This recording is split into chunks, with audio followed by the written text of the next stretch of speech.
तो video editing की दुनिया में एक बहुत ही आम परेशानी है जिसका सामना लगभग हर नया एडिटर करता है।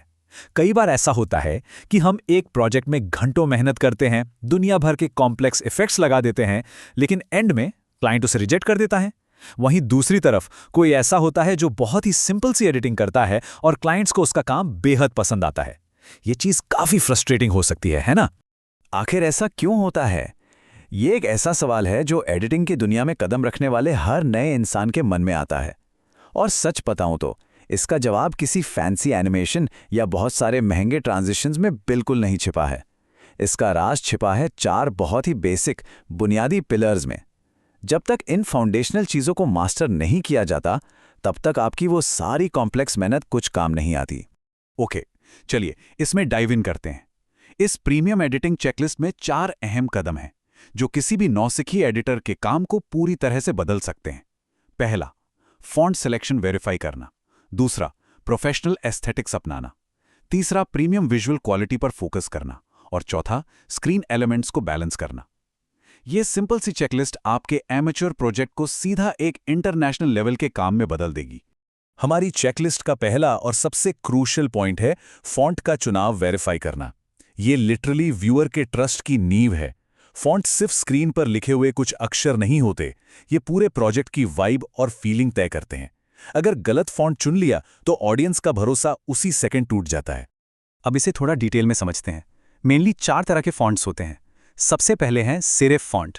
इसके अक्षरों में छोटी छोटी लाइंस या डिज़ाइन होते हैं। इसका इस्तेमाल तब करना चाहिए जब आपका टॉपिक बहुत सीरियस या प्रीमियम हो, जैसे आपने न्यूज़पेपर या किताबों में देखा होगा। दूसरा है सेंस सेरिफ।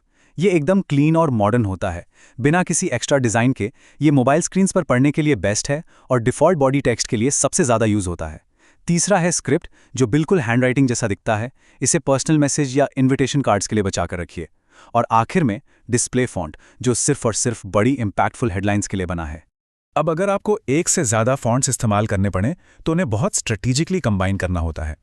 एक सक्सेसफुल कॉम्बिनेशन के लिए हमेशा 2 अलग अलग स्टाइल्स चुनें। एक ऐसा फॉन्ट जो हेडलाइन के लिए एकदम बोल्ड हो और दूसरा एक क्लीन फॉन्ट जो बॉडी टेक्स्ट के लिए हो। एक रूल हमेशा याद रखिए, 2 क्लैश करने वाले या मेल ना खाने वाले स्टाइल्स को कभी एक साथ इस्तेमाल मत कीजिए। यह आपके एडिट को बहुत अनप्रोफेशनल बना सकता है। चलिए अब आगे बढ़ते हैं और देखते हैं कि ये कैसे बिल्ड होता है। हमारा दूसरा पिलर है प्रोफेशनल एस्थेटिक्स को अपनाना, यानी कलर और कॉन्ट्रास्ट को मास्टर करना। कलर चॉइस ही वो पहली चीज़ है जो एक सस्ती दिखने वाली एडिटिंग को एक हाई क्वालिटी प्रीमियम प्रोजेक्ट से अलग करती है। ये बहुत इंटरेस्टिंग है। सैचुरेटेड या बहुत ज़्यादा चमकीले कलर्स अक्सर आंखों को चुभते हैं और सच कहूँ तो वो एक बहुत ही चीप और लोकल फील देते हैं। इसके बजाय म्यूटेड कलर्स का इस्तेमाल कीजिए। ये कलर्स बहुत ही सटल, प्रोफेशनल और शांत होते हैं। उन ब्राइट और तेज रंगों को छोड़ देना ही एक high and premium aesthetic achieve करने का सबसे आसान और फास्ट तरीका है। अब सवाल यह है कि एक नया एडिटर ये प्रीमियम म्यूटेड कलर्स लाए कहाँ से? इसका बहुत ही सिंपल वर्कफ्लो है। सबसे पहले पिंटरेस्ट पर जाइए और म्यूटेड कलर्स सर्च करके एक बढ़िया सा पैलेट ढूंढ लीजिए।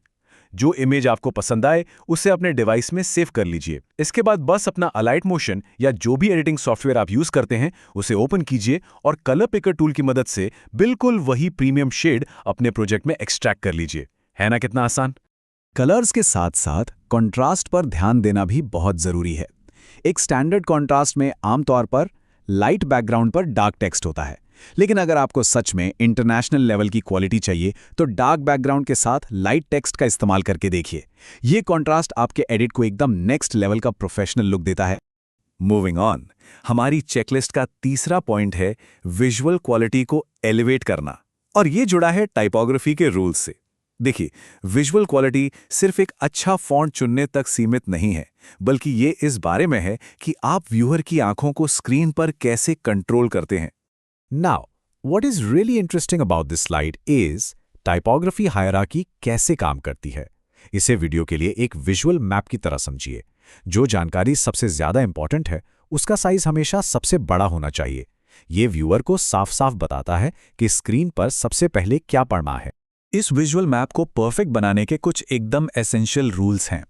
पहला, टेक्स्ट के वेट यानी उसकी मोटाई में वेरिएशन लाते रहिए ताकि देखने वाला बोर ना हो।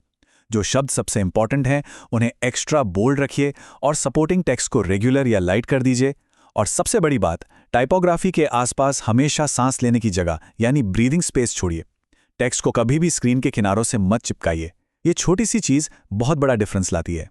अब आते हैं अपनी चेकलिस्ट के चौथे और आखिरी पिलर पर, स्क्रीन एलिमेंट्स को बैलेंस करना, यानी वर्टिकल और हॉरिजॉन्टल हार्मनी अचीव करना। क्योंकि सच तो ये है कि अगर आपके फॉन्ट्स, कलर्स और टाइपोग्राफी एकदम परफेक्ट भी हों, लेकिन अगर स्क्रीन बैलेंस नहीं है तो सब कुछ बेकार लगेगा। खुद ही सोचिए, अगर स्क्रीन की एक साइड पर टेक्स्ट और इमेजेस का पूरा ढेर लगा हो और दूसरी साइड एकदम खाली पड़ी हो तो कैसा लगेगा? ऑडियंस ऐसे अनबैलेंस्ड वीडियो पर कभी नहीं टिकेगी। एक बैलेंस स्क्रीन में टेक्स्ट और पीएनजी एलिमेंट्स को वर्टिकली और हॉरिजॉन्टली बहुत ही बराबर तरीके से डिस्ट्रीब्यूट किया जाता है। ये रिटेंशन के लिए लिटरली क्रूशियल है। So the crucial point is, किसी भी प्रोजेक्ट को एक्सपोर्ट करने से पहले एक बार इस अल्टीमेट प्रीमियम एडिटर चेकलिस्ट पर नजर जरूर डाल लें। पहला, क्या आपके फॉन्ट्स एक प्रीमियम और ट्रस्टवर्दी फील दे रहे हैं? दूसरा, क्या कलर्स म्यूटेड और प्रोफेशनल हैं जिनमें डार्क बैकग्राउंड का यूज हुआ है? तीसरा, क्या विजुअल हायरार्की व्यूअर की आंखों को सही जगह गाइड कर रही है? और चौथा, क्या स्क्रीन के सारे एलिमेंट्स परफेक्टली बैलेंस्ड हैं? और इसी के साथ एक बहुत ही गहरा सवाल सामने आता है, इन 4 पिलर्स के बिना क्या वो सारे कॉम्प्लेक्स एनिमेशन कोई मायने भी रखते हैं? इसका सीधा सा जवाब है बिल्कुल नहीं। अगर आप इन बुनियादी रूल्स को इग्नोर कर देंगे तो चाहे आप कितना भी फैंसी एनिमेशन क्यों ना लगा लें, आपका क्लाइंट कभी खुश नहीं होगा।